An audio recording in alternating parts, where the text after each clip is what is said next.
Hello, hello, welcome in, welcome in, welcome in. How you doing? I got all this stuff on my face. Move out the way, stuff. Get out the way. Move. Okay, there you go. I hope you're doing well. Hope you're doing happy Valentine's Day, chat.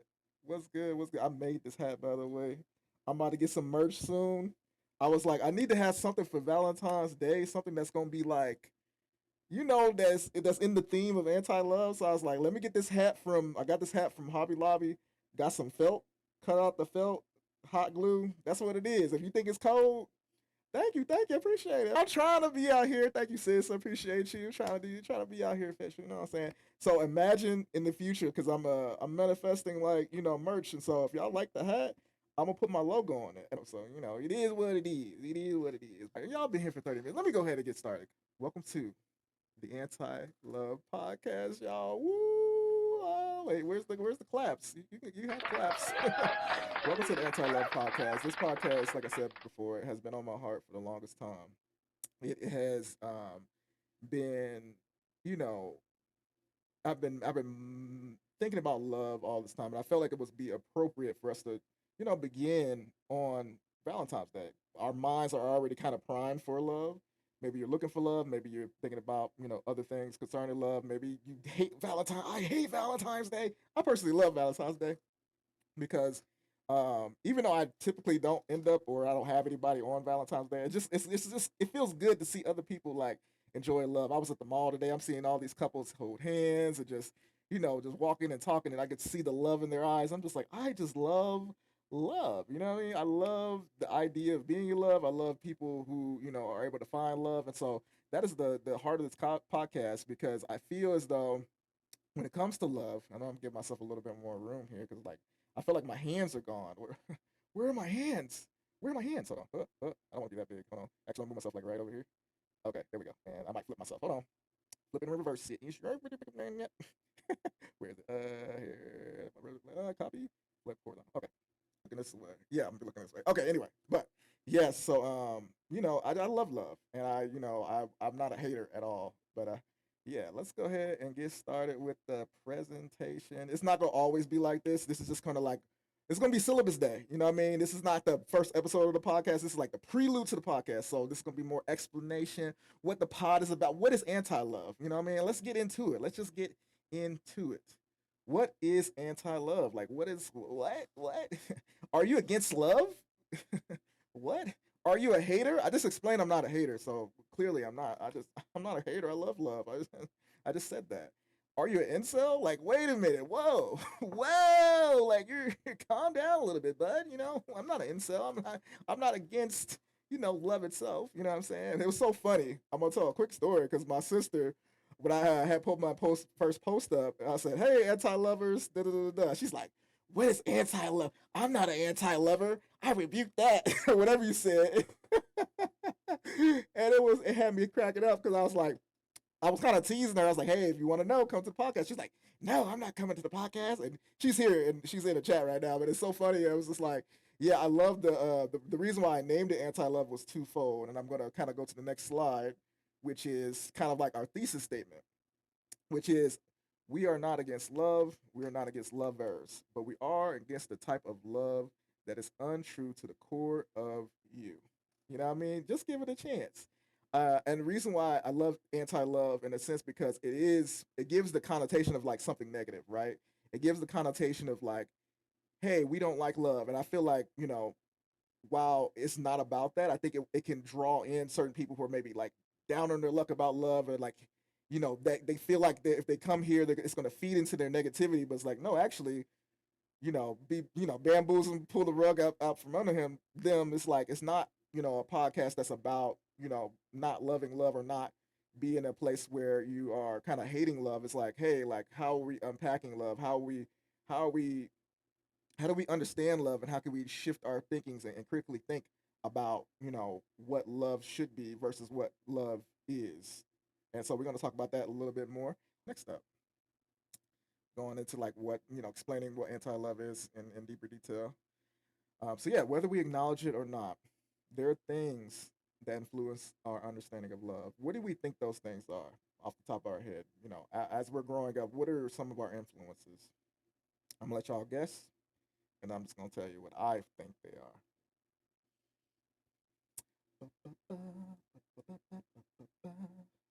Media. Yes, media parent. Okay, okay, media parents. What else? Family. Okay, yeah, yeah, yeah. Learn behaviors. Okay, okay, okay, cool, cool. So we on the same track. We on the same track. We start with family. So somebody said family. Kiki said family. I think Kiki, you was listening to me last time. I think you cheated because I already said this to you. But family, friends. And I should have said friends. I was rushing y'all. Forgive me. Family, friends, societal norms, media, and society. Exactly. Y'all hit the nail on the head. We're locked. We're locked in. We're locked in. Parents, exactly. Gender roles. I love that. I love that. We was on the same page. See, same page. Locked in, locked in. Love it, love it, love it. So yes, I feel like family, friends, not friends, media and society play a huge role in our understanding of love. Disney, exactly. Disney. Ooh, we're gonna have an episode. We're gonna have an episode. Hello, K G K go crazy. I was tripping. I was having a moment. I was like, welcome in, welcome in, welcome in to everybody. Welcome in. Let's do a quick what's up, what's good, what's happening. You know what I mean? That's good. Yeah, yeah. So, we're gonna have episodes, and I'm gonna ask for guests. Please follow me on social media.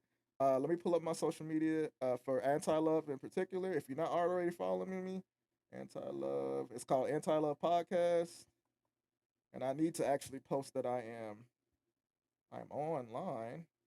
But if you aren't already following us, here is. Let me make sure. Yep, this is. Oh, let me go ahead. This is the podcast, and I'm gonna pin that. I should say something, but yes, we're gonna have many episodes. And I think we should have a Disney episode, and this is also. Please throw out suggestions because I have things that I want to do, but I also want to do what the people want. What do the people want? And it sounds like a Disney cut podcast.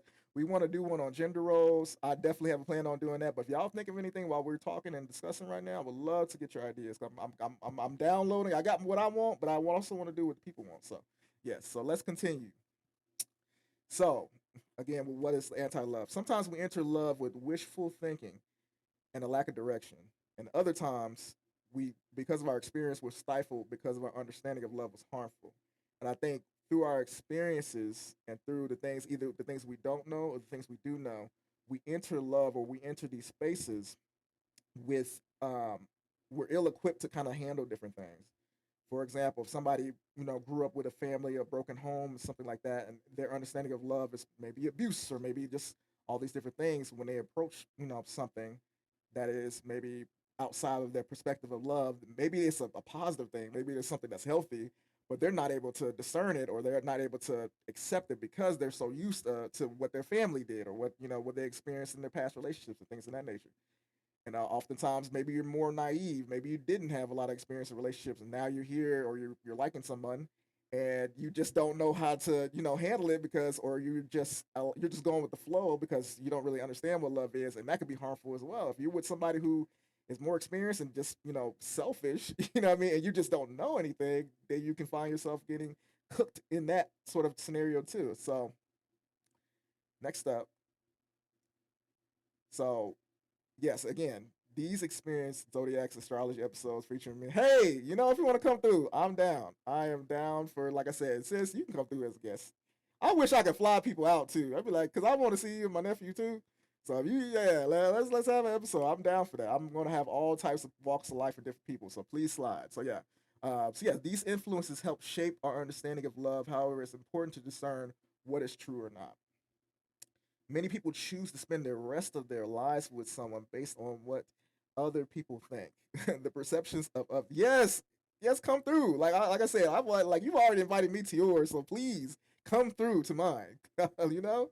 Many people choose to spend their lives on someone based on how they think others will perceive them, or because that's what they've been conditioned to think from their influences. You see it all the time, and at the end of the day, let me move myself. At the end of the day, this is a wild angle.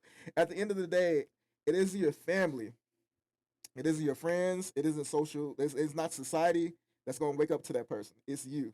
At least I hope so, because I don't know. Sometimes people Maybe your family is messing around with your significant other. That's crazy. That's a whole different level of stuff. But I think like we have to really be sure. You know what I mean? Because even when you think about children, when you think about all these different aspects, like it's important to understand at the end of the day, like you have to deal with that person.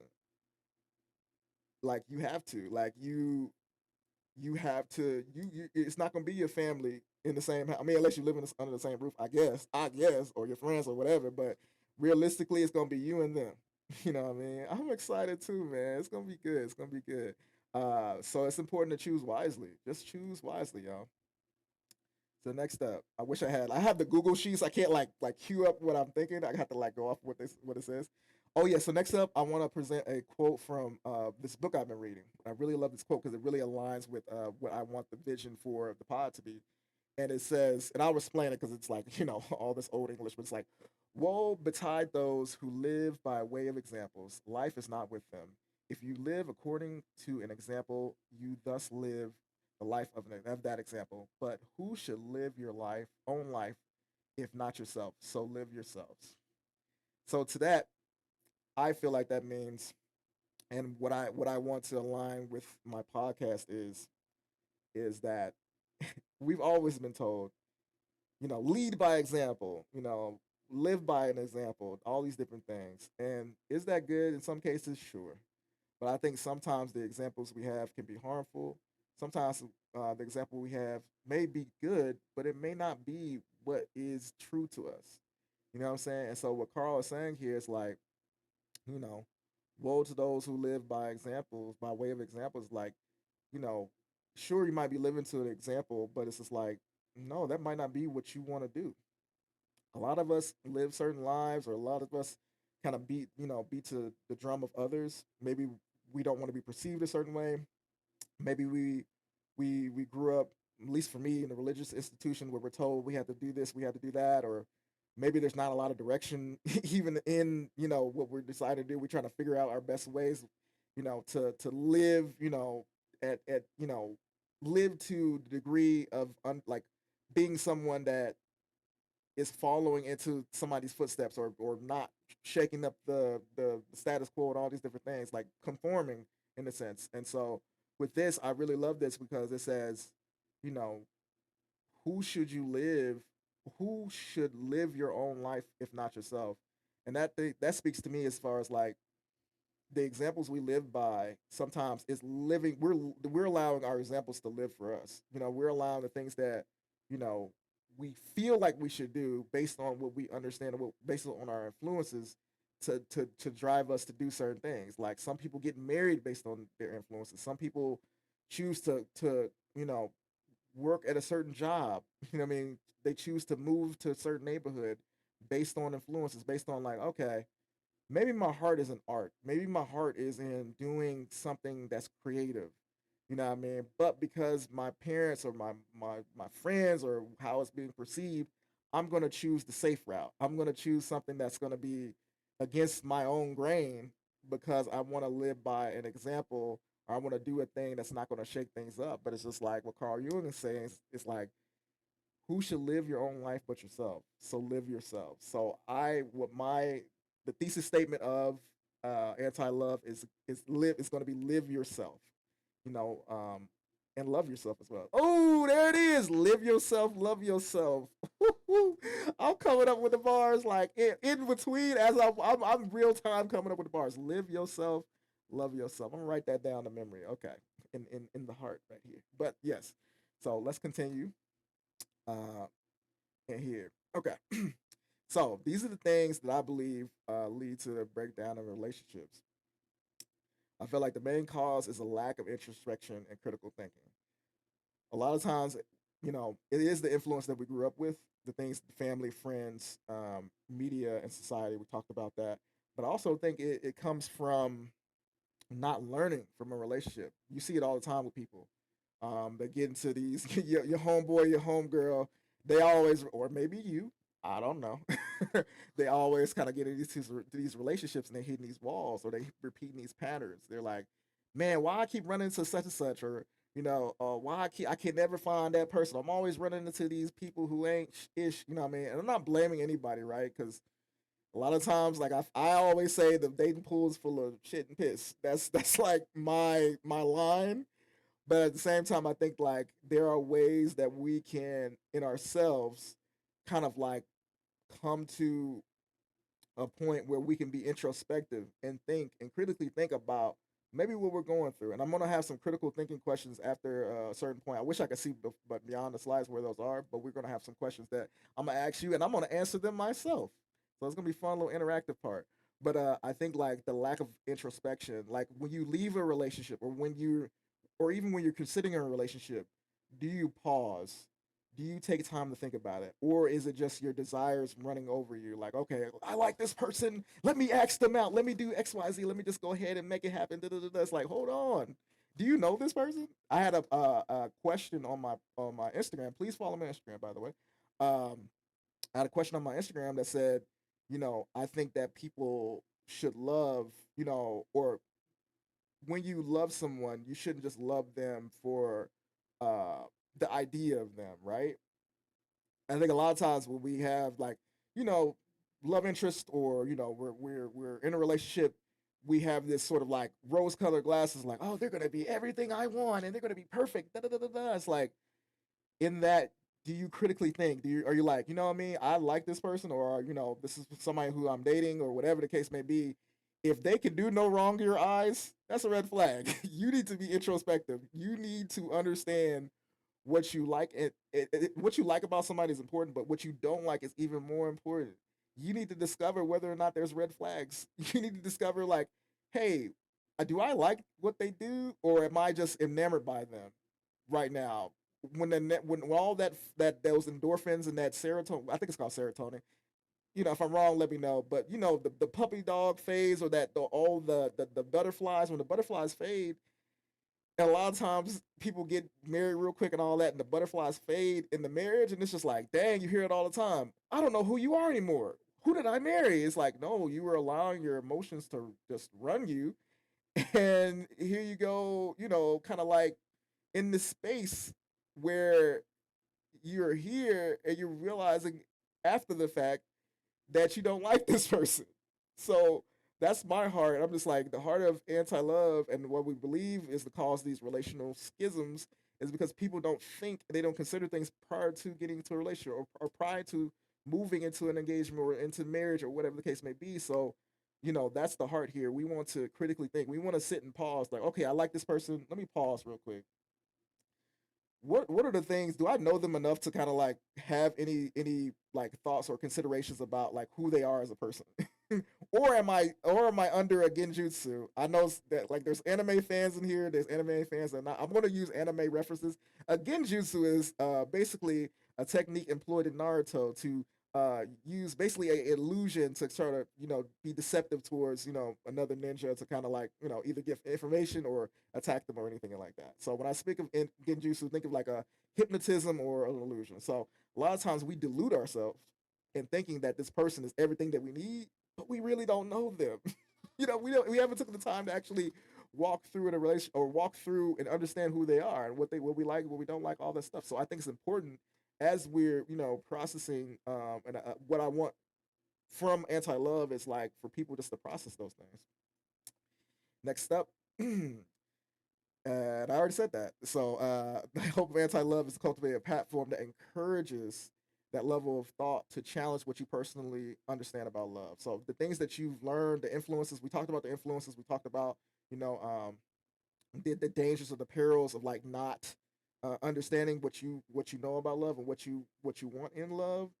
And the hope of anti-love is to have you challenge those things, challenge the things that you thought that your parents taught you, either implicitly or explicitly. What I mean? Challenge the things that your friends, kind of bring to you. Challenge the things that society and media, all these different things. Just challenge it, and just see whether or not it's true to you. That's the hope, you know.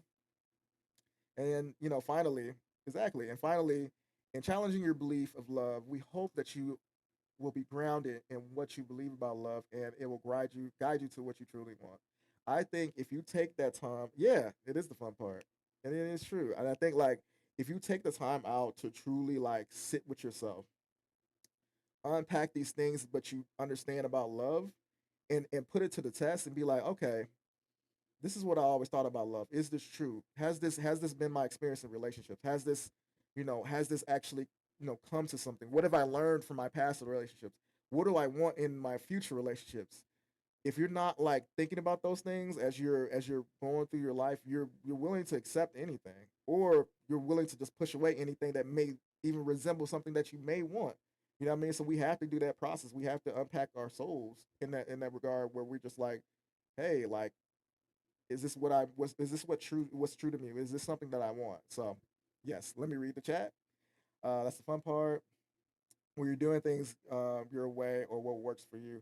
Even couple perspectives, people forget what viewed as good relationship dynamics for said couple may not work. Exactly. I hate the relationship goal terms. I've cut that out of my like my whole dictionary. I don't say that because the grass is not greener.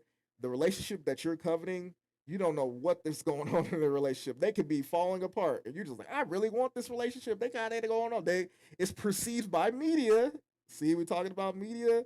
It's perceived on social media, Instagram, TikTok, all these different things. These relationships that seem so great because they smile in front of camera, YouTube, all this stuff. But in reality, they could be completely crumbling on the inside and on the brink. You see it all the time with your homeboys or homegirls. Like I had a friend who, in a full blown argument, will post a post about they relate like I love my girl so much, and I'm like, bro, you were just arguing with. You was telling me how much you can't stand her. So why are you on Facebook flexing? It's so crazy to me. So it's just like, yeah, I agree. I agree. Let's see. Every couple has something different they need from money. I agree with that. To be honest, I'm curious if people say that to us. We took been together since high school. It's not for a week. Oh yeah, cut it out. I say thanks. You don't, but like don't look to us. Exactly. I don't know. I think that's a part of like what Carl Jung said. It's like don't live by somebody else's example. Live yourselves. Like they may have an amazing relationship. They may do amazing things, but you do not know what's happening behind closed doors. You do not know the struggle that they got to get to this point. You know what I mean? Because all relationships going to have a level of struggle, a level of like different things that's going on either externally. Maybe this person's dealing with an illness. Maybe this person is dealing with just external things that's out of their control, or maybe they just had to unpack things and it's just like they had to work on challenges in their relationships. Don't covet other people's relationships because you're also coveting the challenges that you don't see. That's all I say. Yeah, people don't know the work. Exactly, people don't know the work. You're right. You're right. So next up, what anti-love is not. We are not love gurus here. I am not. I say we because I want a team one day. It's literally just me, guys. I'm just when I say we, I am hopefully manifesting like this to be a bigger thing than what it is. I want a team. I want a co-host at some point. I want a whole staff at some point. This is something that I want to go outside of like what I can do. I want to say that's why I'm saying we. So when you see we, it's me, but it's gonna be beyond me. I want this to go beyond what I'm doing. But anyway, I'm not a love guru. We're not love gurus. We are lifelong learners, meaning that I don't have all the answers. And that's the kind of the second, it rolls into the second thing. It's like, I don't have the answers and I'm not infallible. I mean, I'm not somebody, meaning I'm not somebody who knows it all. Like, I'm going to mess up. I'm going to, have points where I'm out of my depth. You know what I mean? I'm not a parent. I'm not married.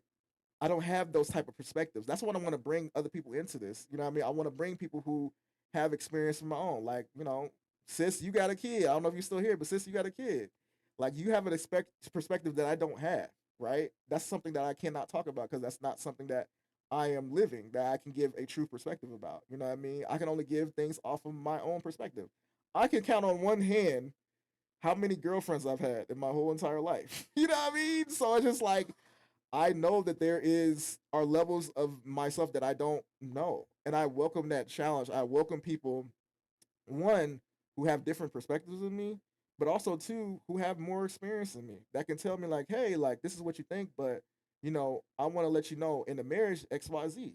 but I also want to be a person that also challenges other people in those thought processes. Like, because some people have the thought process like, well, this is what you're gonna have to do in a marriage. This is how you have what you're gonna have to accept. I don't believe in that. You know what I mean? I believe in certain cases, like, sure, there's some things that we have to do push and pull and like, compromise different things like that. But I truly don't believe there's some things that people are experiencing in marriages that I will never experience, that I will never accept.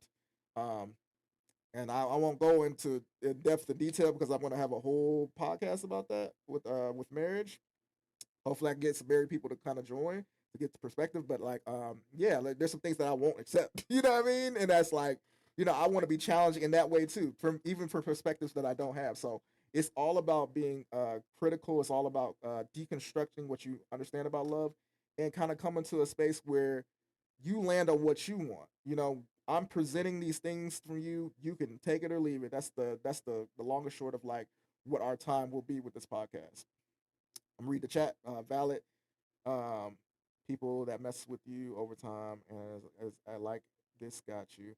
There is, but isn't at the same time. Yeah, I'll come for that. Yeah, yeah, come through. Come through. Yeah, come through. So yeah, next up, anti love is not a replacement for therapy. I see the potential in what this podcast will be. These are sort of my bylaws at this point. Anti love, I don't want this to be a place where people are like, yeah, like I'm just gonna go here, and I'm just saying this for the future because I like this is my start.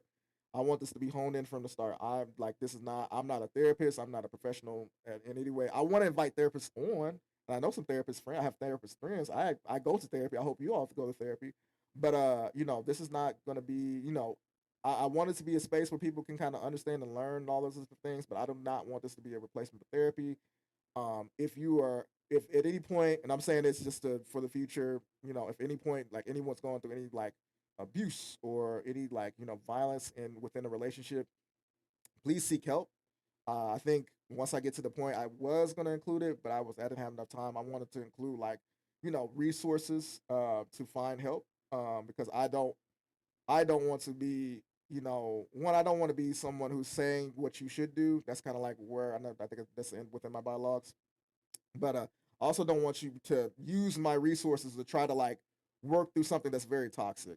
Um, Anti love is not that. We do not believe we are against abuse. We are against people going through trauma and different things like that. And we're not equipped for that. This is not for that. And so I want to like really emphasize like this is not a replacement for therapy. There was a caveat in there as well as far as that too. Um, I think that it's also I don't want anti love to be sort of like a space where if we give you something that I'm blamed because well, Wally, you told me to do X, Y. I didn't tell you to do anything. I'm giving suggestions. If you get in a relationship from or you if you find yourself in a relationship because of what you learned from this podcast, that's amazing. If you don't, sorry, but do not come to me and saying, well, Wally, you said this, and my relationship was bad. Like, hey, I'm letting y'all know I am not responsible for anybody's success or failure with the relationship. Is what you choose to do. At the end of the day, this is just a general, not even general. This is just a place to cultivate thought and critically think. Wherever you land is where you land. Period. Okay, reading the chat. I think even if things have compromise in marriage, there's things that you have to talk about, and it's not necessary for it to stay. Yeah, yeah, I agree. Totally agree. Totally agree. Totally agree. I think the same could be said in therapy. To they handle it. They not going to handle therapy. Yeah, yeah, for sure. All right. So yeah, and anti-love is not just about romance. You know what I mean? We believe in balance and anti-love. And let me do a quick little blurb about this. I'm gonna talk about this later on. But I think that we need to have balance in relationships. A lot of people, and I had a friend, a former friend. Let's be clear. I used to have a friend who, when they got into a relationship, they fell off the face of the earth. You don't hear from them. You don't like they're just gone. You hit them up, maybe they hit you back, whatever. When they in a relationship, they just gone.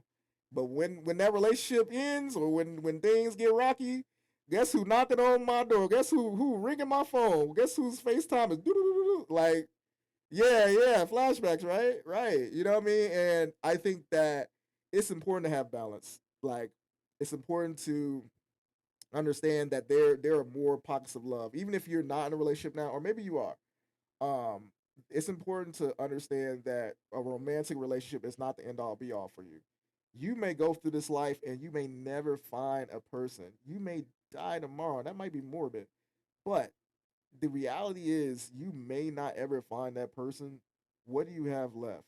I like to use One Piece as an example. I know people don't. A lot of people maybe do not watch One Piece. I don't know if this is a spoiler or not, but there's a point where one of the characters they go through this traumatic experience where they lose somebody from grief, and I'm not going to be specific because I don't know what people know. They lost a lot of people because of, or they lost somebody, and because of grief, they were going through it, but their friend reminded them, was like, okay, you lost that person, but what do you have left? And they was like, oh, I have my crew, I have my friends, I have like, I I lost this person, but what remains here? You know what I mean? What else is here that I can pour my love into? And he was like, oh, I have my crew, my friends, and stuff like that. And I love that because like sometimes we get so fixated on love, or even like in the case of grief, like we fixate like, oh, I lost this person, but it's like you did lose that person, but it's like there's some things left here. You know what I mean? There's some other things that you can cultivate. There's some other things. I'm speaking to myself with that because I'm very much so a loner, and I feel like this podcast is like unearthing things for me too, and it's been really great because I'm like, okay, I am very much so a loner. I need to practice what I preach, and this is like keeping me honest. So I'm like wanting to also be balanced in those loves, and I feel like I am. I'm been connecting more with my friends. I've been trying to like connect more with my families in certain respects, in certain regards, and it's been really good. But like I think it just it we need balance. And let me get to the chat because I see a lot of chats. Um, Flashbacks, gotcha. Currently dealing with it. Well, kinda. I don't know. They get into healthy ones. I get you. I get you. Reminder of what you still have. Yeah, for sure, for sure. We are so focused on romantic relations, we forget that love comes in many forms. Exactly, exactly. I think that, um, yeah, no, you hit the nail on the head. I think that even for me personally, I used to fixate on it, and I think it became. I think it was one media, two. I think religious kind of stuff. I'm came from a Christian background, so it's like that's kind of like hammered into. So it's like get married, other stuff. So it was a lot of that. But at a certain point in my life, I kind of like let go of that idea of like, okay, you need to be married, you need to blah blah. It was just like, this is exhausting. I'm exhausting myself, and the reality is, for a lot of years, I didn't have anybody. What was I gonna do? You know what I mean? But I'm so blessed to have friends. I'm so blessed to have like people in my corner and just love from other people. I'm just like, and then also examples, right? Because I got a lot of my homeboys who are in terrible relationships, and I ain't trying to call nobody out, but I know some people. I know some people who are in some rough situations, and it kind of helped me to gain a perspective. And I was like, oh, you know what? I can wait. I'm good. And what do I have here? I need to like lean on my relationship, lean on the people that who I'm not romantically involved with. Like today, I told you, me and my roommate did Valentine's Day. We went to go get breakfast and we went to the mall, and it was a good time. You know what I mean? It was a good time. We enjoyed ourselves, and it was just beautiful just to kind of connect with somebody. I didn't have anybody romantically, but my little brother, we did our thing. He was like mad. He was like, man, I don't understand. Like girls get Galentine's Day, but why can't the fellas do something? Why can't we have Valentine's Day? And I'm like, I don't like Valentine's Day because it sounds like it's too close to felon. So let's do Valentine's Day. And it was like, yeah, we could go. Let's go out. Let's go hang out. He's like, okay, cool. And we ended up doing it, and it was a great time. So it's just like, I think that we true like the Kiki's point, like we need to like really like hone in on the other forms of love, so we're not so like so in the weeds about like finding that special person to fill our needs. Like sometimes you can feel the needs from not only the people around you, but you yourself. Like you can give the love to yourself. And I'm going to talk about that a little bit later about my own journey as far as like how I've been learning to love myself and unpack my own life. And it may come tonight, it may be a podcast in the future, but I've been doing a lot of like shadow work is what it's called. That's what my friend Gina kind of told me what it was term wise, but yeah, it's been really good. Okay, so I'm trying to focus on my platonic friendship and how to care for the ones that matter, trusting them to let them care for me. I love that. I love that. You're amazing, anime. I appreciate you all the times. Our little talks when we're on our in the DMs. I truly appreciate like just you checking in on me and stuff like that, and just like how you're connecting with people within the cosplay community and stuff like that in your interviews. Oh, you should interview Kiki. Kiki, you should be interviewed. Anime Inkart. You should interview Kiki. Kiki is a cosplayer. Does a lot of great stuff. A streamer, all that good stuff. So yeah, just quick plug. But yeah, all right. Next up, anti love is not a rule book. We do not. And I said this before, but we do not want to tell you what is right all the time. Because I'm going to tell you, like, when it comes to abuse, like, I don't play that. So I'm always going to, hey, there we go. Connection. I don't play about abuse. I don't play about any of those things. So there'll be some times of like, this is wrong and you don't need to do this. You know what I mean? Like this is just wrong. Like I'm just gonna say that flat out. Like if it's something I'm passionate about, I'm gonna say like, no, this is not right. But more often than not, I want people to kind of come to their own conclusions about love, and that's like the whole hope of the podcast. Like I don't want you to come leaving off of something I said. I want you to be critical about what you believe and critical even what I tell you, right? Like think about consider those things too. I'm not gonna be like, oh, I'm mad because people don't want to listen to me and I said all these things and I came up with this whole PowerPoint and nobody believes what I say. And I'm like, yo, take it or leave it. Somebody's gonna come away with something, and that's the whole hope of it. So yeah, next up are questions, and my first question to you all is, what have you been programmed to believe about love? I'll start. And I think I'm going to contrast from what I used to believe to what I believe now. So when I was young and naive, all that good stuff, I used to believe, I was programmed to believe that love. I'll give you just one instance, like as far as like uh, when you like a girl or whatever. Like I used to be like, oh, like because it was like either anime. I don't know if I learned this cartoon anime or just a TV show, but I thought that if you like the girl, you had to like ignore them so they could like so it could do the opposite effect so they could like give you affection. That was just like, okay, let me try this. And it never worked.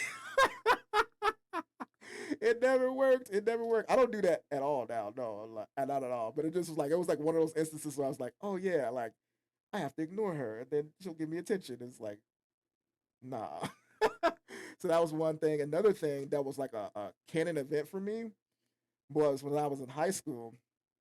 I saw this girl and I was like, oh, she's really cool. Like I think she was like all got a golf girl, into anime and stuff like that. I didn't really know too much about her, but I was like, hey, I'd like to ask you out, or would you like to go out sometime? Blah blah blah. She's like, and she was very kind too. She was like, sorry, I don't know you, so I'm gonna have to decline.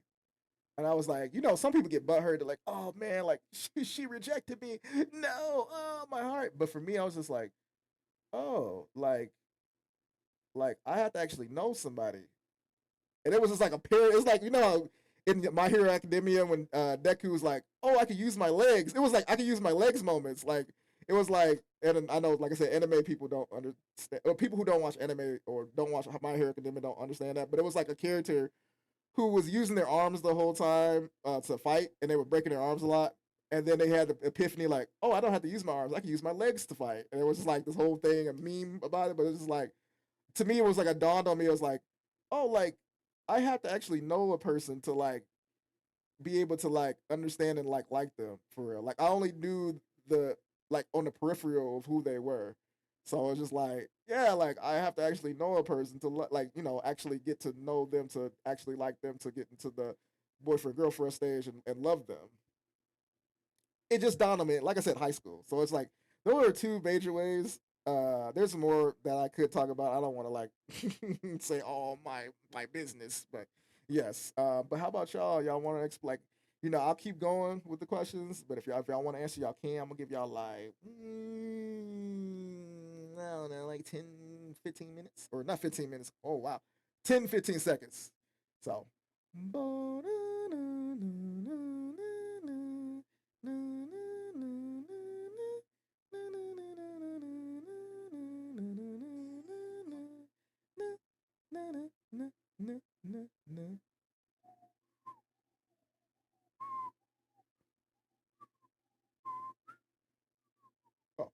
Let's see.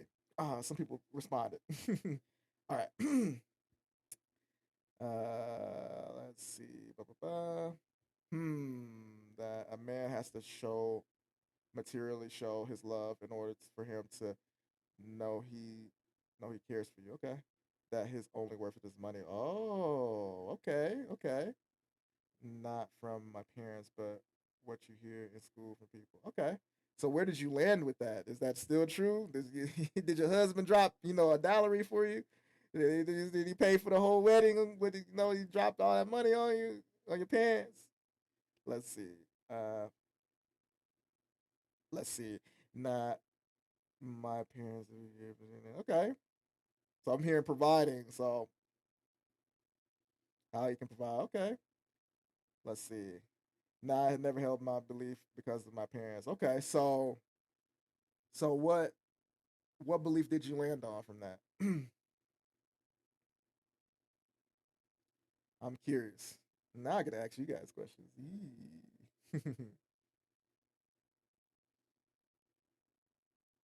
I'm curious. I'm curious. Okay. The idea was that as long as he's able to provide, it's okay. He's working towards working before a goal. That's fine. Got you. Got you. Okay. I think that's interesting because a lot of times, but there doesn't have to be a grand amount to show he loves me. Okay. Got you. Got you.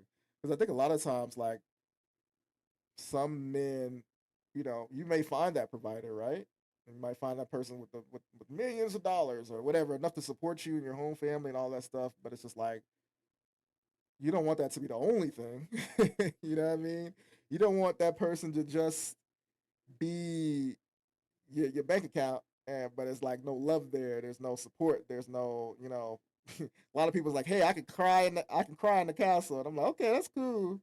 But at the end of the day, like, yeah, you can have all the things that you want, and that could be fun for a while. But I hope that sustains you. You know what I mean? I hope that because I don't know. I think there has to be a balance. Personally, I'm like, hey, if he's generous and supports you and stuff like that, and has enough to take care of himself and maybe take care of you, cool. You know what I mean? If he doesn't have like millions of dollars, sure, but it's just like I don't know if that's a requirement. I hope that it's like real wound. I can't even talk. Well rounded, where it's like he's also providing that love and care for you. Because outside of that, it's like I don't know if the money's gonna be worth it if they out here cheating on you, beating on you, all that stuff. But yeah, let me see. The idea, da, da, da. Yes, be other factors, but granted, I got with him when he had nothing. He showed he cared in other ways. I think love with money is empty. Like I feel their loyalty and respect for you, and honesty also. Yeah, no, I agree. But also, my mom put the idea I need my own money and my job also. Yeah, no, I totally agree. I think that's important too, and I want to talk about that too in regards to women, especially. I think like the world teaches, society teaches you like do not achieve, do not want more out of life, do not like if you go to college, like you're going to college to find a man, like which is absolutely disgusting. Imagine like going to get an education, possibly going into debt. Hey, what's good, homie? What's happening? What's up? What's up? What's up? What's up? Tamia, is that the Tamia? Tamia is the Tamia that I know that we play repo with? Like, is that the Tamia? Is that Kiki? Is that Tamia? Tamia? What's good, Tamia? Or is it Tamara? No, I'm just playing. That was corny. Anyway, we're talking about love. Welcome to yes. Welcome to Anti Love, the Anti Love podcast. We have been talking about love. We have been talking about just hey, let's go, let's go. Anti love, and basically what anti love is. We're not against love. We're not against lovers, but we are against the love that's untrue to the core of you. Meaning that this podcast, the purpose of the podcast is to unpack love, what you understand about love, what you learned about love from your friends, family, society, and media, and put it to the test and see whether or not it's true to the core of you. And this is one of the questions that we asked. I'm gonna have this. I'm gonna put this on YouTube, guys. I'm gonna cut this up and put it on YouTube. Um, but yeah, I just wanted to kind of get perspective and different things. So one of our questions is, what have you been programmed to believe about love? So if you're wanting to answer, people have already answered. I've answered. But if you want to give your thoughts, sure, let me know. If not, if you're like, hey, I don't want to. It's none of your business, none of your beeswax, man. I'm like, Hey, no harm, no foul. We can continue to the next question. We got a couple more questions. So yes, but yeah. So I'm gonna give it like 10 seconds, 10, 15. I'm gonna check my phone too. I need to put that I'm live. I didn't put that I'm on live on my Instagram.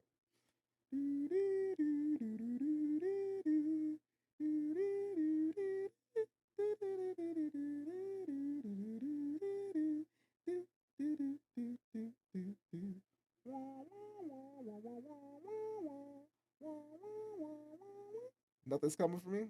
Oh, that's fine.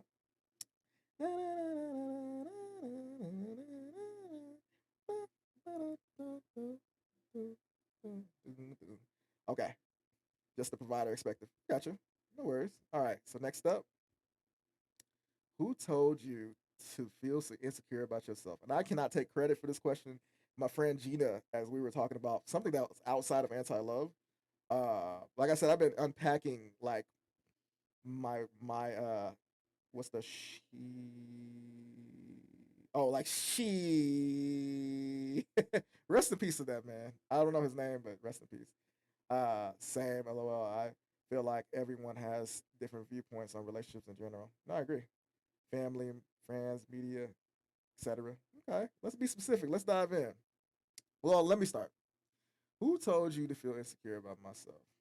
That is a very loaded question. I think that due to my experiences, especially specifically family. Yeah, family is heavy. Yeah, yeah. And we're gonna be talking about. To me, it was talking about this earlier. You weren't there, but we talked about like the four things that influence our idea about love, and that being family, friends, media, and society. Um, and I think for me at least, I would say family for sure. Um, let's see. Okay, Kiki says something. First, my mom used to shame me for eating certain foods. Moment on the lips, lifetime on the hips. Oh, I'm sorry about that.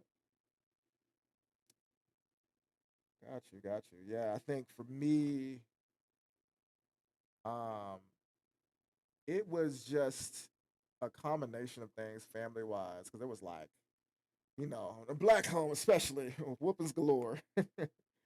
But it has not left me.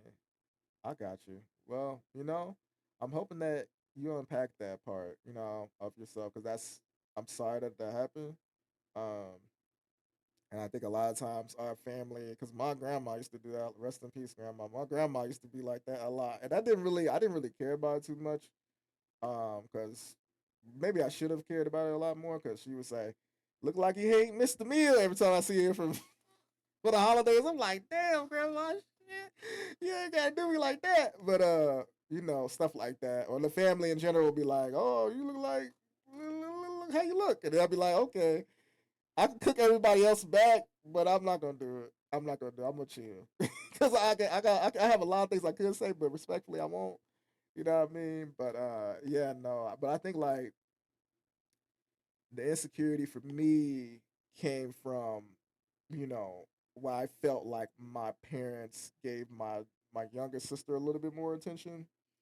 Um, and suffice to say, you know, it felt as though I wasn't cared for in a sense, to the point where I just was like, "Oh, I'm not loved in this regard." And then that rolled into like other instances, like I never got picked for sports, or I never, you know what I mean, or I didn't have a girlfriend up until like college, or different things like that. So a lot of those different experiences kind of rolled into like me feeling like, "Oh, I'm not wanted, or I'm not loved, or I'm not," you know what I mean. It just was like it was a combination of things. And I think that's important to kind of note that sometimes these things can like compound over the years. It's like, okay, that first lie that was told to you about your insecurity, like you're insecure because of this, or like this person told you something, like the whole like moment on the lips, lifetime on the hips. That might have been one instance for your mom, but maybe your friends sort of compounded that. And then society, you're seeing media and stuff like that are telling you like, oh, thin is in, all this other stuff, and it's just like it just compounds, this rolls over years. It's like, oh, like all these things, and it just kind of culminates as the person that you are right now, believing the lie that, oh, if I eat, or oh, if I like or if I, or people don't care about me or XYZ, and it's just like, no, like we have to go back to those points and really like speak to ourselves, and that's kind of like what my process has been. And I told you I was going to talk about this a little bit before, but I've been doing like this thing that my friend Gina has called shadow work, which is, and my other roommate has like explained it so eloquently, and I'm hoping I can unpack it the way he said it. But he said there are eras within ourselves um, that we have experienced some different trauma, different things that has put those parts of ourselves in shadows and darkness. You know what I mean? There's the kid version of ourselves, the high school version of ourselves. If you went to college, the college version of yourself. Like for me, I have eras where I moved from place to place. I lived in Indiana for most of my life. I moved to Ohio at a point. I have an Ohio era. I moved to Nashville. I have a Nashville area. I have my 2025 arriving where I am right now in Texas. I have that era that I need to unpack, but it's like so many different eras that of your life that have been 615, 615. Let me see. It took a lot for me to be secure in my body, and it's an effort to not to revert back. And I'm glad about that. Hey, like I love that you've gotten to that point where you're like, hey, I'm secure. I love myself. Like I love how I look, my shape, everything else. Like that's important to do because it's like we have to love ourselves, and that's the thesis statement too about anti-love. Like outside of anything else, like at the end of the day, your family might be gone, your friends might be gone, your significant other might be gone. Who are we left with? Who when we leave this mortal coil, what are we going to be left with? Ourselves. And we don't love ourselves. Like, come on, dog. Like, we have to love ourselves. Before we can love anybody else, we have to love us. So that's amazing. I love that.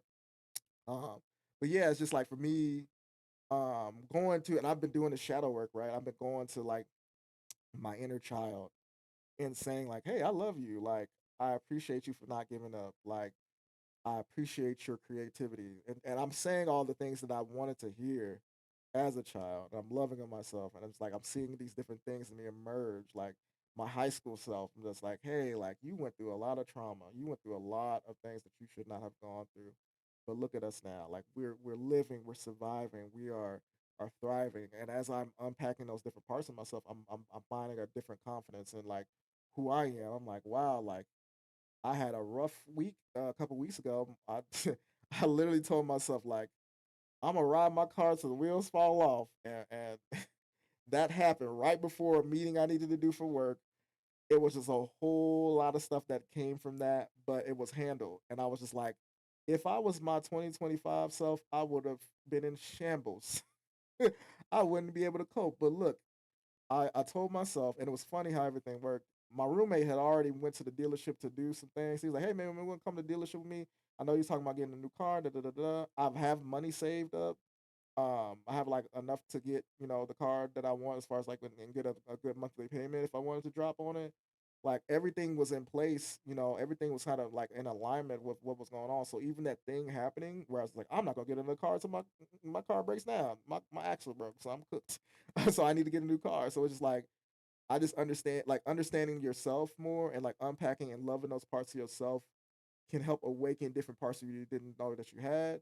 A new confidence, a new way of thinking, a new way of just processing like different things that are happening in your day to day, and just also like thinking more into the future. Like what I mean. Like I came to realize as I'm doing my unpacking process, I'm not gonna stay in my job forever. Like that's gonna be a temporary job. I'm hoping to whatever the next thing is. I'm hoping that this might become my thing. Like maybe the podcast blows up and I'm just able to kind of live off of this, or maybe this jumps into something else where I can get into like different endeavors because of the connections I make through this podcast, or whatever the case may be, or whatever it may be.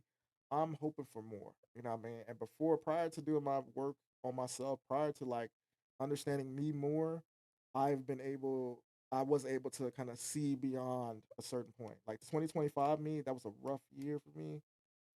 Just moving here, not understanding a lot about myself and all this stuff, but like I feel like I've turned a page in January. I've been like awakening in a different way. And I feel like I'm in a point where I'm like manifesting like my destiny. Manifest destiny. I don't know what that is. I don't know if that's like a I don't know what that is. I don't know if I'm referencing something bad or not, but I know manifest destiny is some type of like historical thing. I hope that didn't derail anything. But yes, yes. But yeah, so I love everybody's answers. I appreciate y'all. So So yeah, next up is what have you learned from having a crush or being in a relationship? Yeah, yeah. See, I knew it was something like that's why I was like when I said it, I was like, some don't feel right. Some don't feel right about what I said. Thank you, thank you. Not manifest. Not that, not that. You know what I mean? I just see. I knew I was like my brain was like some is connecting and it's not connecting.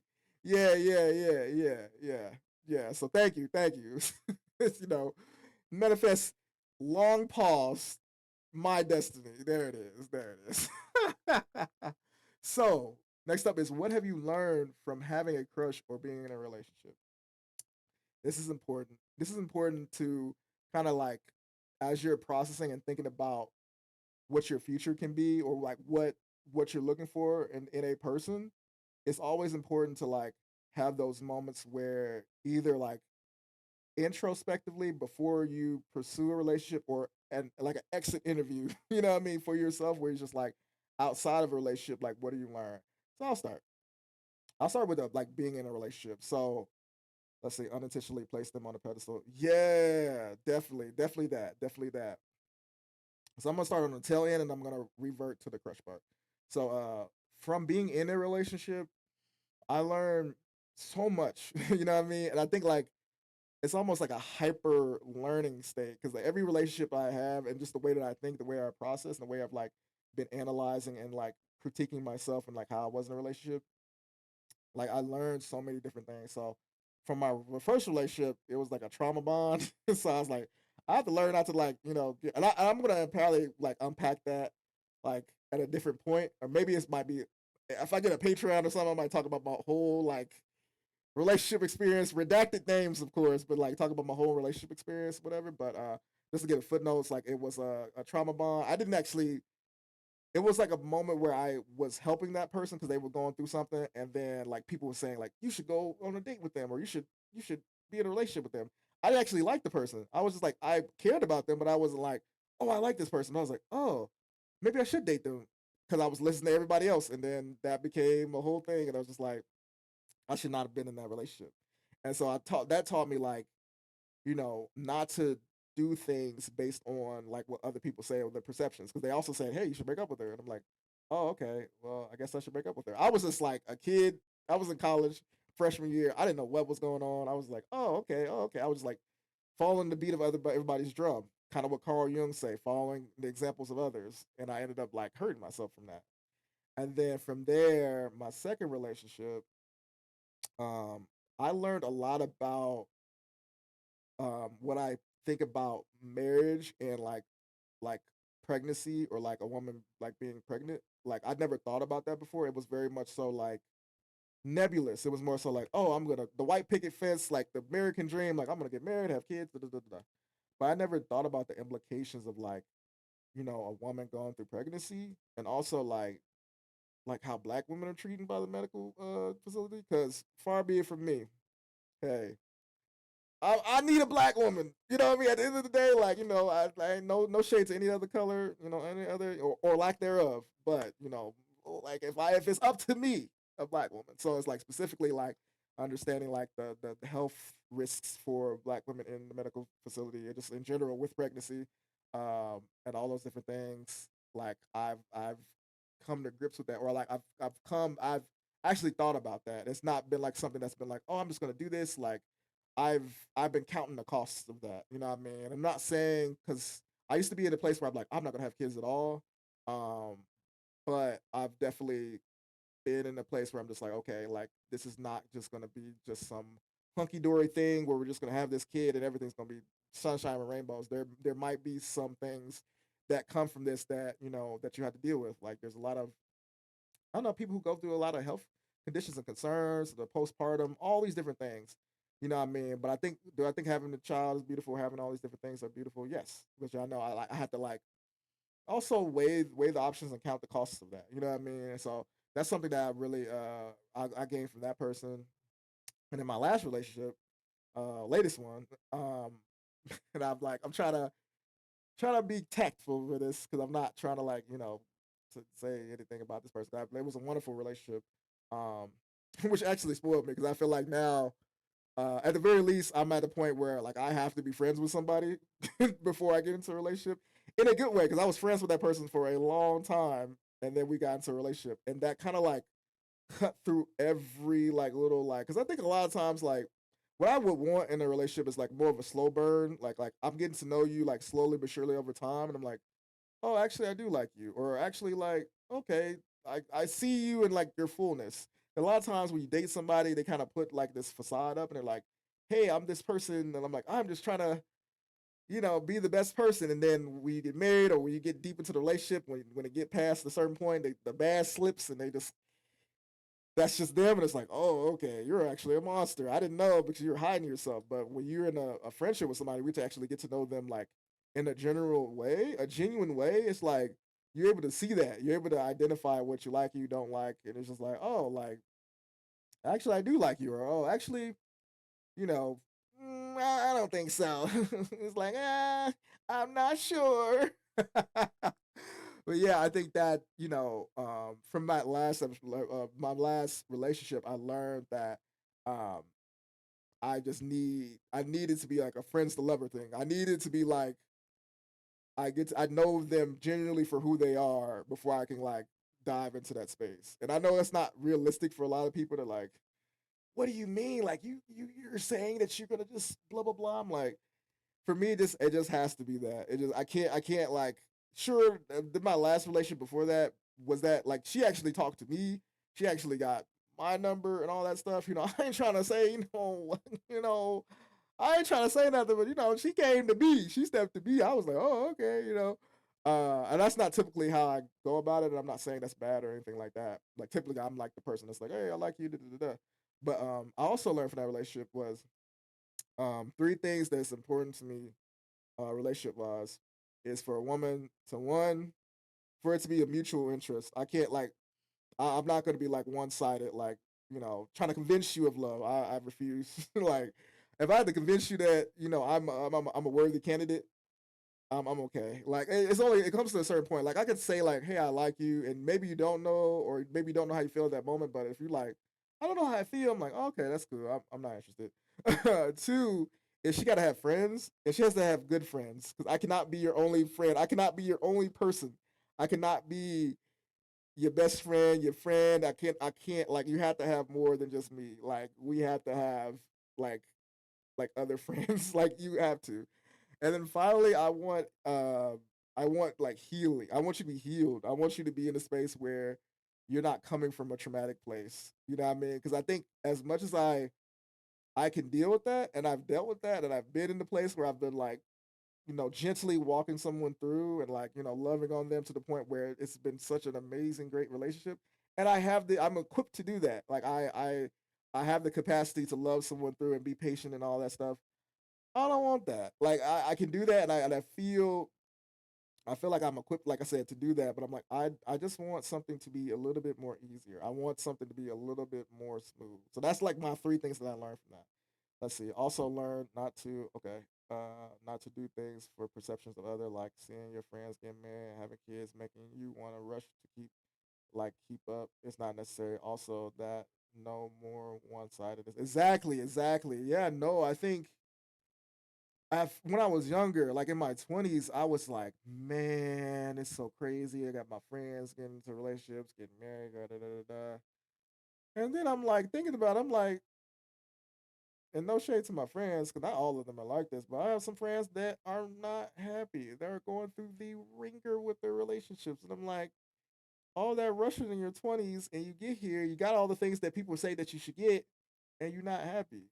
I'd rather wait. I'd rather be in a place where either I don't get it at all or I wait for the right person because, like, it's not worth it. It's really not worth it. Imagine spending thousands of dollars, being in debt, getting into this marriage thing, and you just not happy or you just don't like that person or that person is just insane. You know what I mean? I'm not saying that anybody I know, but it's just like, it's just wild to me. It's just wild to me. How people just and that's like with anti love. Like that's what it should be.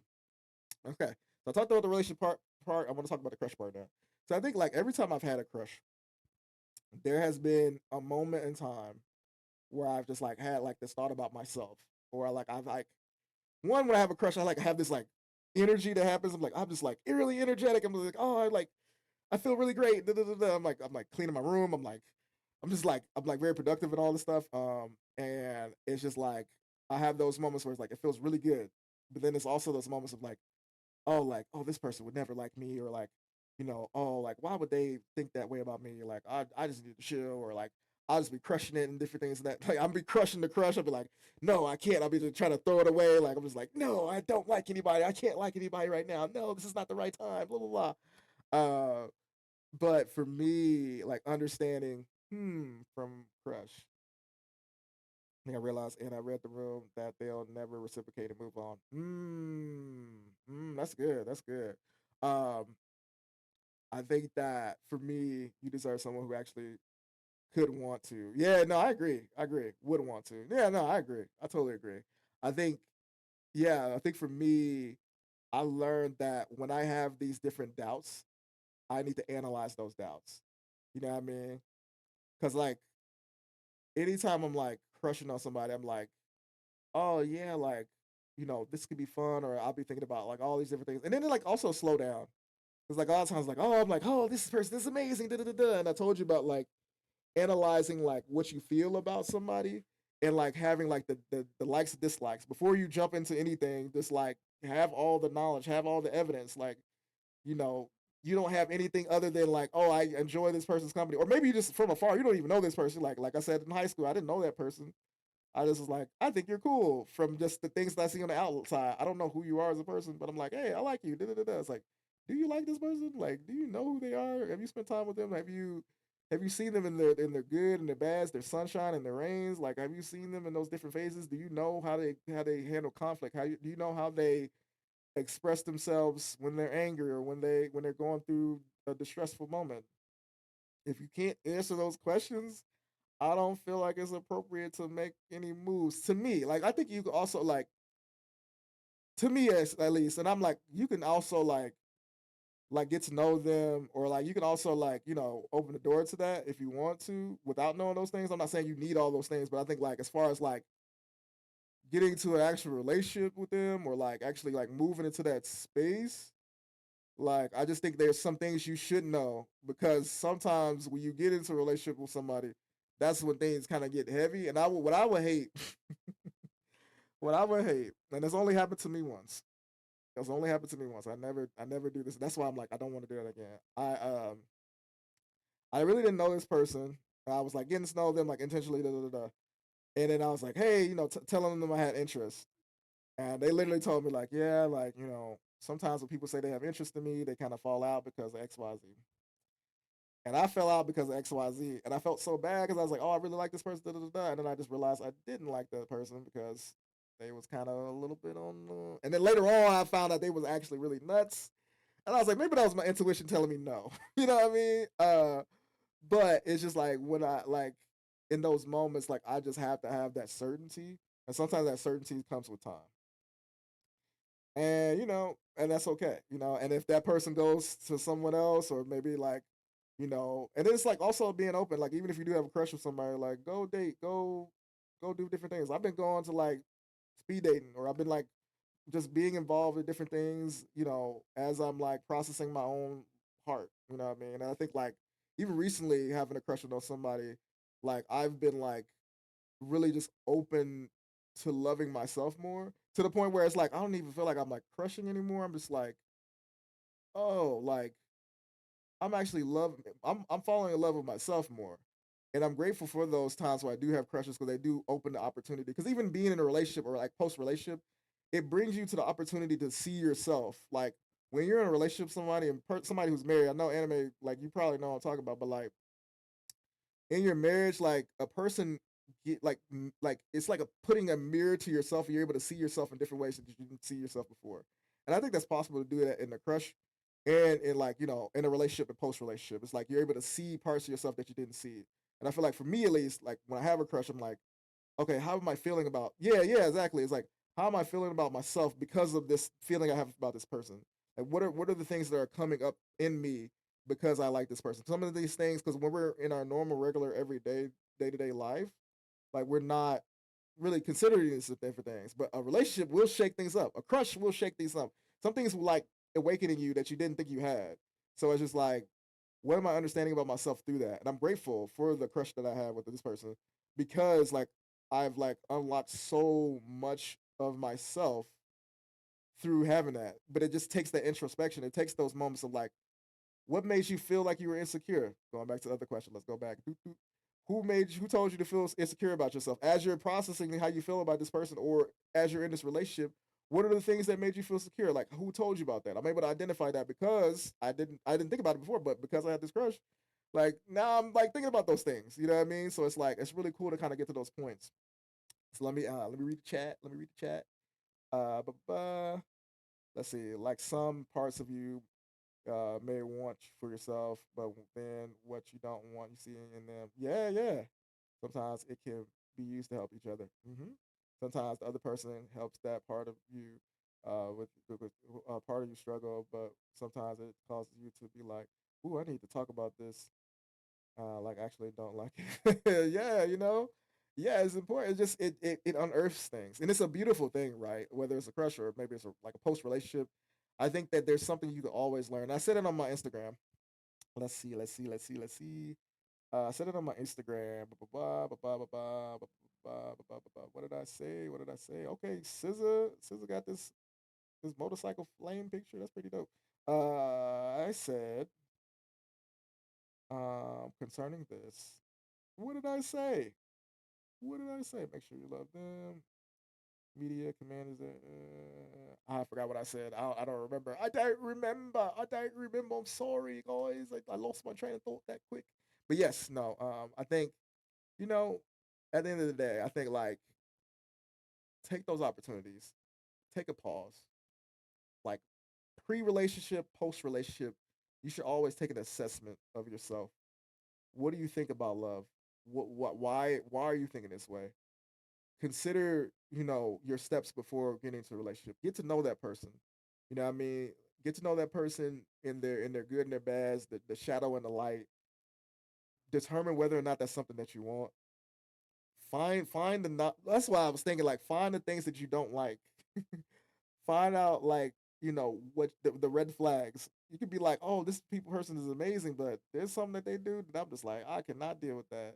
One big thing with me is weed. Like if you smoke weed, I can't do it. I don't have any against anybody who smokes weed. Let me be clear. But I have a stigma against it because it's a thing with my mom, and maybe I'll unpack that. Maybe I'll have a better relationship with weed as I'm like unpacking that because I have some trauma with my mother when it comes to that. Um, and also I feel like I do have asthma.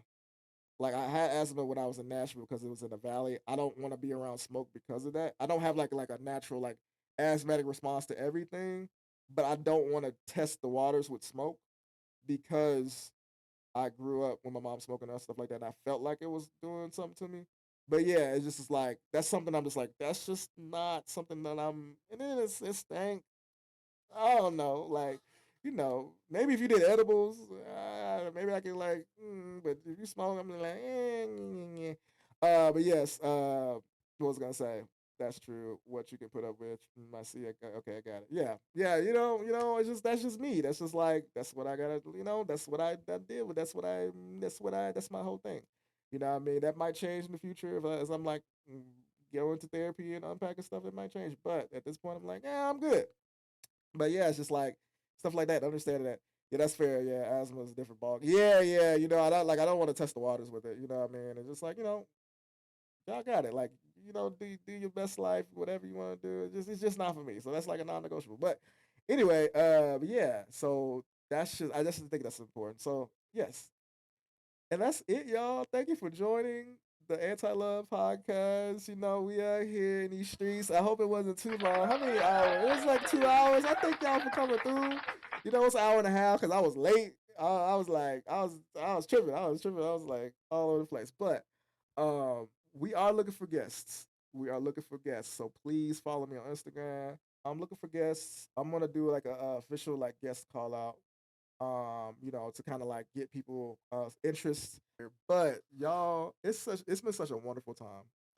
I really appreciate every single one of y'all who have come out to the pod. I really love this. Thank you guys so much. This is very long winded, but thank you. I love you guys. Happy Valentine's Day. You are all my Valentines. Even if you didn't have a Valentine today, if you got no gifts, even if you got all the gifts, you also had the gift of me. And you guys gave me the gift. This is the best Valentine's Day ever for me because you guys came through and you said you enjoyed it. And I'm happy about your interest. I'm happy about people coming through. Thank y'all so much. And yeah, I hope you guys have a good rest of your evening. Take care.